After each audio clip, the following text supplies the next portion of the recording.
Hey guys, Tim Morris here. I want to do a quick video on Bitcoin. I talk about Bitcoin in my book, Bitcoin Explosion, which is completely free on Amazon. As you can see, it's $0.00. That's free.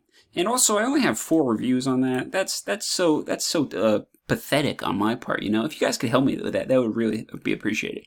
Okay, so we're looking at Bitcoin here. So Bitcoin it actually exceeded 20,000, and today it's only around $8,000, and actually dropped below 8 last week. And so people are getting scared. They're saying, "Oh, is this the end for Bitcoin? Is it done?" People are starting to sell their Bitcoin. I would suggest against that. I would suggest holding Bitcoin. So if you don't really know the history of Bitcoin, it's been through this many times. People have been saying it's going to crash since it started. So if we first look at, let's see here, if we first look at 2011, Bitcoin was at $18.55, and it dropped all the way down here to $2. That's like, I think, over an 80% drop. Then we go to 2013, Bitcoin is at $162 and drops all the way down to 76. That's over a 50% drop. Then we go to 2014. You got Bitcoin at $1,000. It drops all the way down to $210. And every single time people were saying, "Oh, Bitcoin's over. It's done. It's going to crash." And then, you had the big one here, 2017. It got almost to 20,000 and then crashed down to $3,000. And people really thought it was done then. They compared it to the tulips, the tulip mania in Europe. And the only thing is, though, it hasn't crashed. And it's most likely not going to crash. Bitcoin is a volatile currency. It's going to be volatile until more people start using it. And let me show you something too. This is what they call a linear chart. So everything here is the same. 20,000 is the same as 15,000 on the chart. And let's say 5,000 is the same as 0 in terms of spacing. However, 5,000 to 0 is not the same as 20,000 to 15,000.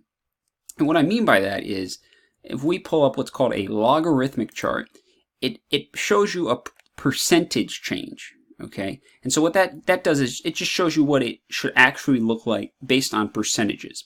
And if we look at it in this logarithmic chart, Bitcoin is basically a straight line up, as in it's actually doing pretty well. And it really hasn't crashed in terms of since its inception.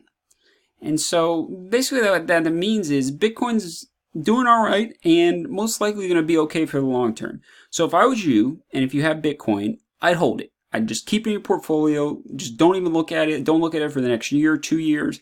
It's going to go up.